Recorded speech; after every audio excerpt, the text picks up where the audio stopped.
कृपा, दया, उनकी उदारता,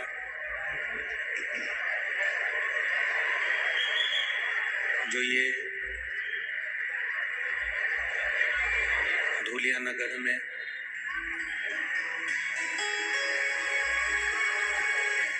आप लाखों की संख्या में बैठकर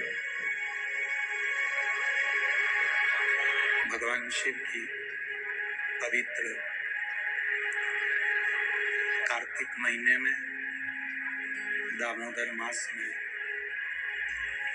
शिव महापुराण की कथा को श्रवण कर रहे हैं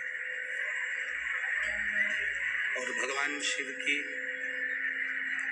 अविरल भक्ति को प्राप्त कर रहे हैं। बड़े भाग्यशाली हैं संपूर्ण धूलिया नगरवासी एवं अपने अपने क्षेत्र से कथा मंडप में पधारे सभी श्रोता भाई बहन। कथा के मुख्य यजमान के रूप में श्री दादा बाबू भूसे, सो अनीता जी भूसे, श्री सुभाष जी भामरे, श्रीमती बीना जी भामरे धूलिया, श्री बाला साहेब जी भंडाणे, श्री मती शालिनी भंडाणे धूलिया, श्री अनूप जी अग्रवाल, श्रीमती अल्पा जी अग्रवाल धूलिया, श्री आविष्कार जी भूसे, श्रीमती लतीशा जी भूसे मालेगांव, श्री चेतन जी मंडोरे, श्रीमती अंजना जी मंडोरे धूलिया। एक बार सभी यजमान परिवार के लिए जोरदार ताली बजाकर स्वागत, वंदन, अभिनंदन। जिन्होंने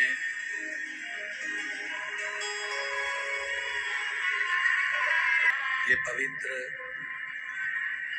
शिव महापुराण की कथा का रसपान आप और हमको कराया है, ये शिव की कृपा, भगवान देवादिदेव महादेव की करुणा, उनकी उदारता है।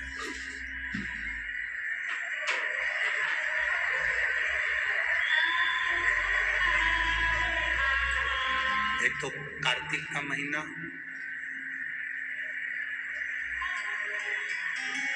दामोदर मास, और उसमें भी भगवान शिव की अविरल भक्तिमय शिव महापुराण की कथा।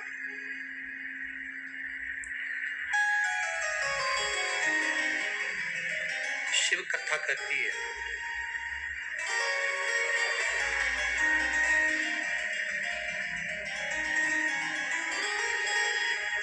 कि जो परमात्मा ने ये शरीर दिया है, जो परमात्मा ने ये शरीर बनाया है,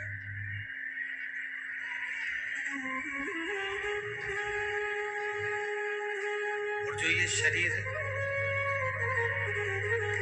भगवान देवादिदेव महादेव ने हमको प्रदान किया है,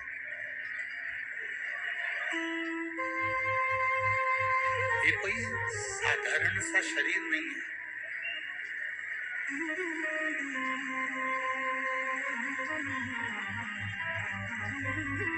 $83,99,999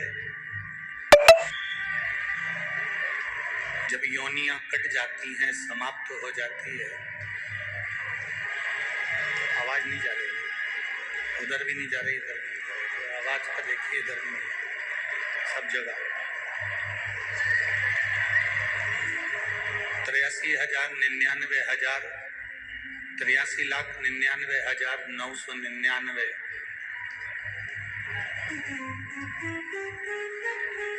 जब हमारी योनियां कट जाती हैं,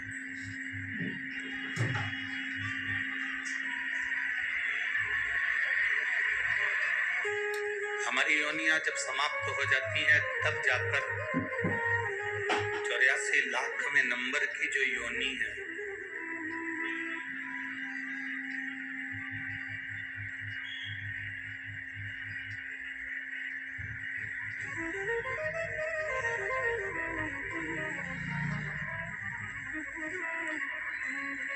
तब जाकर 84 लाख में नंबर की जो योनि है, वो मानव की देह है, मनुष्य का शरीर है।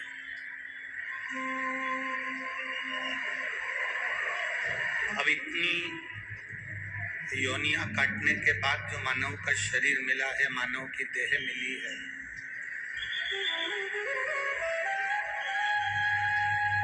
वो व्यर्थ कमाने के लिए नहीं।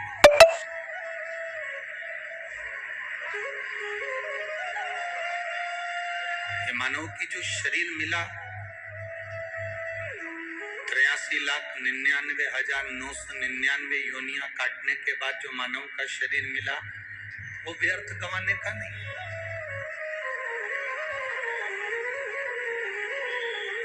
एक तो मिला बड़ी मुश्किल से,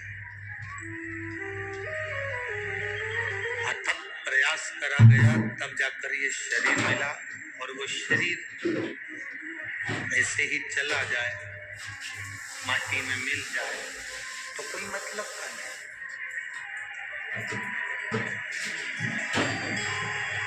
शिव कथा कहती है, बाबा देवादिदेव महादेव का सम्मान करता है, शिव महापुरुषों की कथा कर रही है, भगवान शंकर का चरित्र कर रहा है। 21,600 श्वास जो प्रतिदिन शरीर से निकल रही है, प्रतिदिन।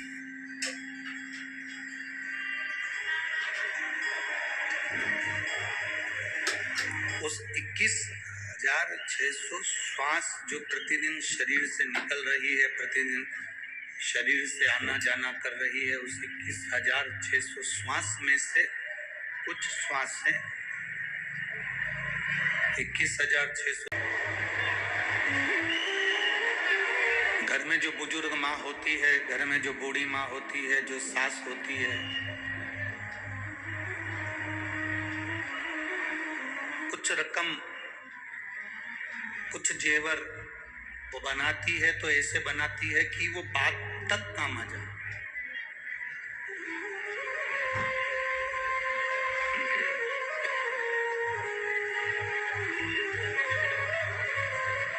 घर की एक बुजुर्ग माँ अगर कोई जेवर बनवा रही है, तो वो ऐसे बनवाती है कि वो बात तक काम आए,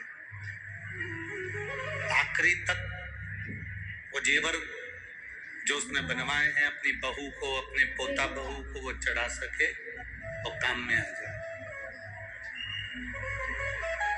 बचपन, जवानी, अधेड़ी, बुढ़ापा,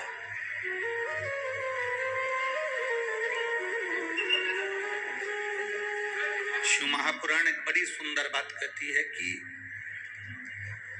बचपन में जो आपने भजन किया, बचपन में जो आपने देवादिदेव महादेव को एक लोटा जल समर्पित किया, बचपन में जो आप भगवान शंकर के मंदिर तक गए हो, जवानी में जो आपने भगवान शंकर का भजन किया है, जवानी में जो आप शिव के मंदिर तक गए हो,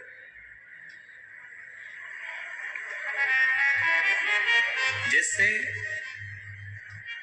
बचपन जवानी में भजन किया जाता है, तो वो भजन बचपन जवानी में एक लोटा जल अगर शिव जी को समर्पित किया जाता है, तो वो एक लोटा जल बचपन जवानी में जो तुमने भगवत नाम का कीर्तन करा, राम नाम, कृष्ण नाम, शिव नाम, विठल, पांडुरंगा, हरि विठल, जो तुमने भजा है, भगवान का जो भजन किया, वो तुम्हारा भजन। कभी भी बूढ़ा नहीं होता। तुमने जो बचपन और जवानी में जो भजन किया, वो भजन तुम्हारा कभी बूढ़ा नहीं होता।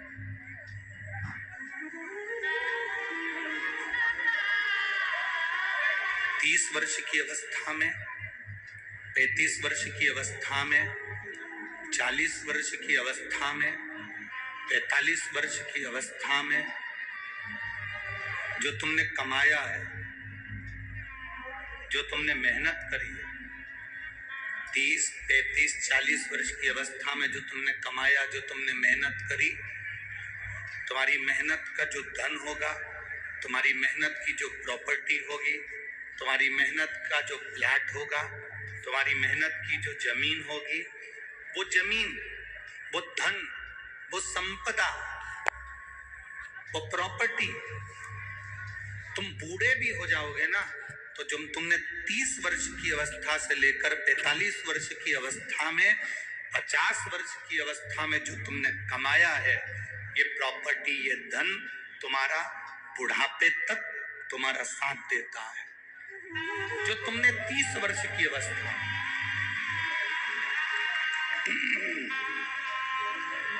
जो तुमने 30 वर्ष की अवस्था में, 35 वर्ष की अवस्था में, 40 वर्ष की अवस्था में जो तुमने कमाया, वो तुम्हारा बुढ़ापे तक, आखिरी की श्वास तक तुम्हारा साथ देता है। आखिरी श्वास तक।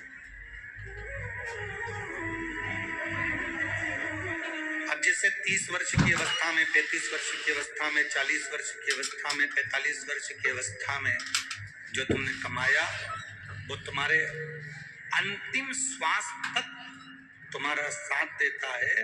उसी तरह जो तुमने 15 वर्ष की अवस्था में, 7 वर्ष की अवस्था में, 9 वर्ष की अवस्था में, 8 वर्ष की अवस्था में, 6 वर्ष की अवस्था में, 5 वर्ष की अवस्था में, 40 वर्ष की अवस्था में, 30 वर्ष की अवस्था में, 25 वर्ष की अवस्था में जो तुमने अपने बाल्य अवस्था से लेकर जवानी की अवस्था तक जो तुमने भगवान का भजन किया, जो तुमने स्मरण किया, जो तुमने दान किया, जो तुमने राम नाम, कृष्ण नाम का जाप किया, जो तुमने एक लोटा जल देवादिदेव महादेव को समर्पित किया, जैसे जवानी में कमाया गया धन बुढ़ापे तक काम देता है, जवानी में खरीदी गई प्रॉपर्टी मरते दम तक, आखिरी तक काम दे जाती है, उसी तरह जवानी में किया गया भजन, बचपन में किया गया भजन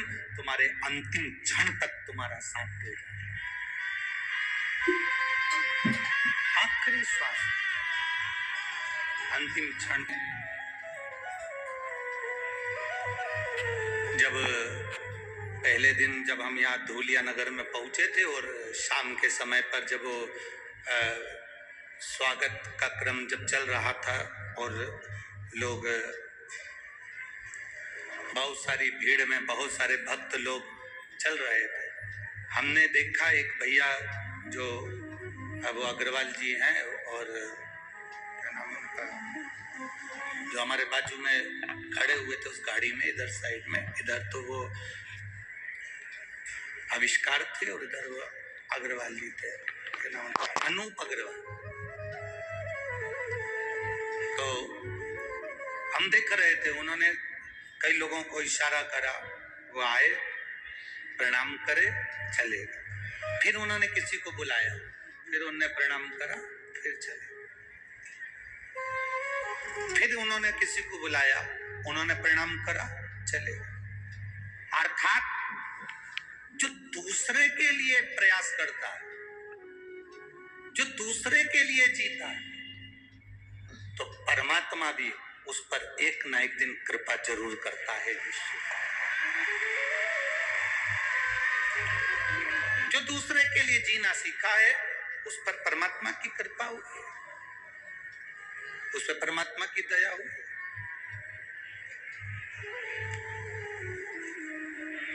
दीप लगा देना दरवाजे पर, मतलब इसका मतलब है कि हम दूसरे के लिए जीना सीखें, हम दूसरे के लिए कुछ करना सीखें, केवल स्वयं के लिए नहीं, जब हम अपनी श्वासों को, अपने आप को परमात्मा पर खर्च करते हैं, हम अपना समय जब परमात्मा को देते हैं, हम अपनी 21,600 श्वास जब परमात्मा पर खर्च करते हैं, तब दुनिया के लोग गूगल में आपको सर्च करते हैं कि आखिर अपनी श्वास परमात्मा को दे कौन रहा।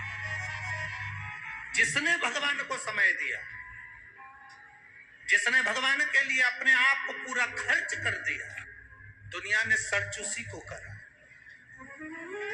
वो खोजते हैं गूगल पर, वो देखते हैं।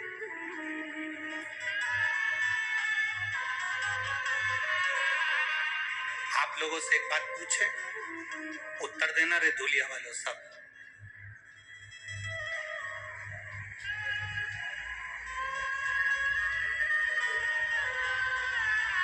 आज के जमाने में मकान बनाना कठिन है क्या? जम के बोलो जरा। नहीं। बैंक से लोन लो, बोलो सही है कि गलत है? आज के जमाने में 2 व्हीलर गाड़ी लाना, 4 व्हीलर गाड़ी लाना सरल है कि कठिन है? मकान बनाना कठिन तो नहीं, सरल है। गाड़ी लाना कठिन है कि सरल है? सरल है। लोन लो, लिया।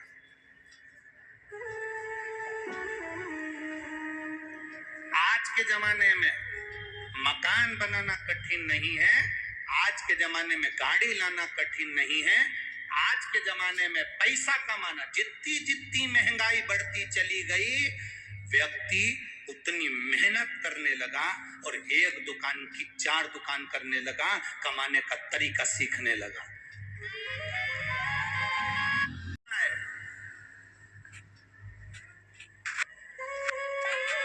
स्वयं कमा रहा है, आत्मनिर्भरता उसने धारण कर ली।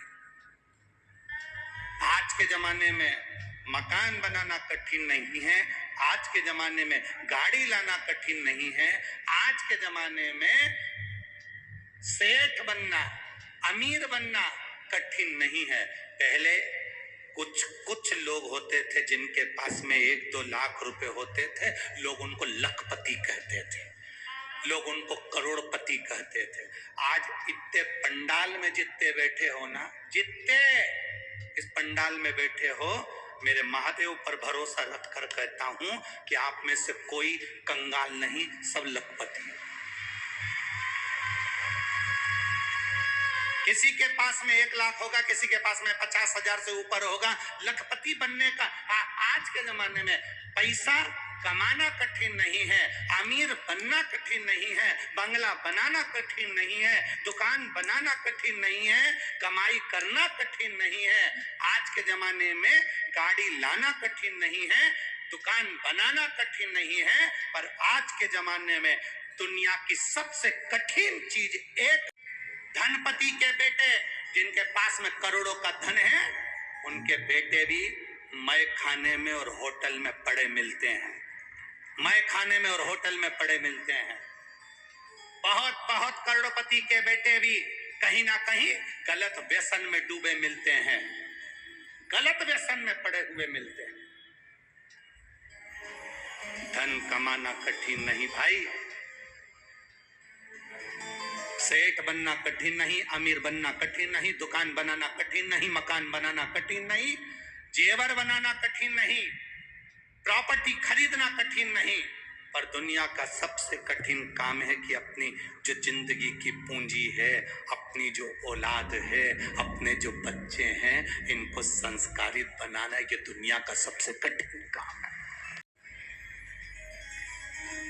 आपके बच्चे अगर संस्कारित हैं, आपको प्रणाम कर रहे हैं, आपको नमन कर रहे हैं, आपका कहना मान रहे हैं, आपके मुंह पर कभी मुंह नहीं चला रहे, आप सोफे पर बैठे हो, आपके बच्चे आपकी मर्यादा रखकर खड़े हुए हैं, साथ में नहीं बैठ पा रहे, नीचे बैठ जाते हैं। आपके बच्चे आपके कहने पर चल रहे हैं, आपके बच्चे से आपने कह दिया लोटा उठा जल शंकर जी को चढ़ा के जा, एक बार बच्चे के मुंह से ना निकले मम्मी मैं नहीं चढ़ाने जाऊंगा, मम्मी मैं ये काम नहीं करूंगा, मम्मी मैं ये सामान नहीं लाऊंगा, मम्मी मैं पानी भरकर नहीं लाऊंगा, मम्मी ये काम नहीं करूंगा, अगर आपके बच्चे आपके कहने पर चल रहे हैं, आपके बच्चे आपका कहना मान रहे हैं, आपके बच्चे अगर संस्कारित हैं, तो दुनिया के सबसे बड़े अमीर अरबपति आप हैं। दुनिया के सबसे बड़े अमीर अरबपति आप हैं। और अगर आपके बच्चे आपके विपरीत में चल रहे हैं, बच्चों से कहा गलत जगह मत जाओ, नहीं मानते, गलत संगत में मत पड़ो, नहीं मानते, बच्चे सुनते नहीं हैं। भाई बहुत कठिन, बहुत कठिन।